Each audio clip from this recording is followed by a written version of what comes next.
On a un nouveau champion F3, il s'appelle Rafael Camara, il est brésilien, il roule pour Trident. Et Mathieu, eh bien voilà, en Hongrie, il a donc remporté le titre de champion de F3. Et oui, ça y est, 4e victoire en course principale de la saison. C'est un record dans la catégorie. Le record, c'était 3. Pour la petite anecdote, c'était Denis Auger qui l'avait en 2021. On salue Denis Auger qui est parti aux États-Unis depuis voilà. en Indy Next. Donc c'est un record. 4 victoires effectivement en course principale. Il a une avance effectivement assez importante. Il a gagné sur la 9e manche sur 10 manches. C'est la première fois depuis 2017 qu'un pilote de F3 l'emporte avant la fin de la saison. La dernière fois, c'était Russell.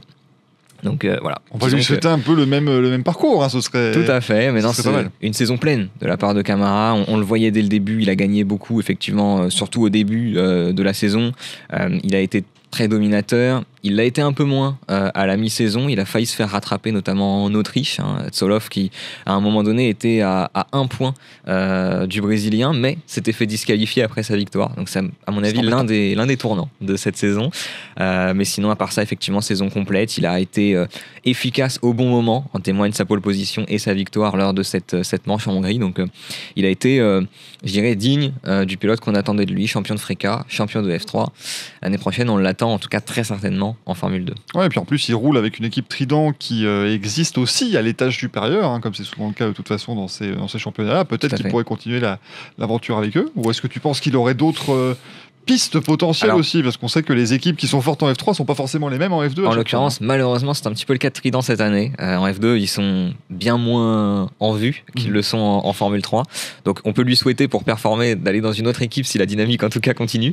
Invicta, par exemple, au hasard. Par exemple, Invicta. Non, mais c'est vrai que Campos aussi est en forme. À voir les possibilités qu'il y a aussi, parce que c'est vrai qu'il y a aussi beaucoup de nouveaux pilotes en Formule 2 qui étaient en Formule 3 l'an passé. Il y a moins d'opportunités aussi de monter en Formule 1 que l'année passée. Donc, ce sera intéressant de suivre justement cette silly season entre les pilotes qui certainement vont devoir jouer des coudes pour rester ou monter. Du coup, tu évoquais effectivement ce manque de débouchés vers la Formule 1 pour l'instant. Rafael Camara, il fait partie de la Ferrari Driver Academy. Tout à fait. C'est pas une équipe dans laquelle on attend aussi du mouvement et dans toute la galaxie Ferrari en ce moment, c'est un petit peu compliqué peut-être. Il arrive peut-être pas forcément au bon moment. Non, c'est possible. Après, c'est vrai que l'Académie Ferrari, elle est surtout connue pour, je dirais, former et habituer les pilotes à l'échelon supérieur. Donc, c'est pas impossible qu'il y ait un petit peu de mouvement par rapport à ça, parce qu'il enchaîne vraiment à viser FRECA et F3 et il montre vraiment une montée en puissance assez rapide, en tout cas assez exponentielle. Le Brésilien qui avait peiné à gagner avant la FRECA l'an passé. Il n'avait gagné aucun championnat de monoplace en tant que tel.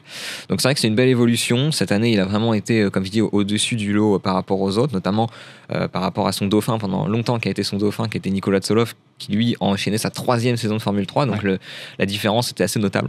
L'année prochaine en Formule 2, il sera attendu. Et c'est vrai que, voilà, comme on l'a dit, en F2, ils sont beaucoup de pilotes. Je pense à Alex Dillon, je pense à Arvid Lindblad, même si Arvid Lindblad est certainement le plus attendu dans la galaxie Red Bull à l'échelon supérieur. Il ira sans doute en Formule 1, c'est vrai qu'il y a des grandes chances. Mais si on prend par exemple le leader de la F2 du moment, c'est Leonardo Fornaroli. Lui non plus, alors pour le coup, n'a pas d'académie. Oui, en plus. Il avait très peu gagné avant. Il a gagné la F3. Il est leader de F2 cette année.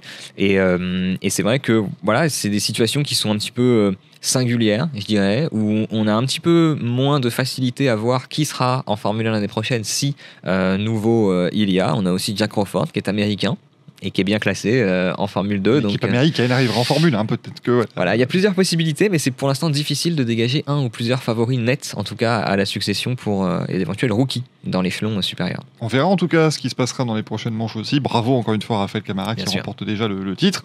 Il pourra aborder Monza, l'esprit léger, ce sera plutôt pas mal. L'esprit léger, à moitié à domicile pour la Scuderia, ou en tout cas pour l'Académie Ferrari, donc c'est une bonne nouvelle pour lui. Merci Mathieu, en tout cas, à bientôt. Avec plaisir, à bientôt.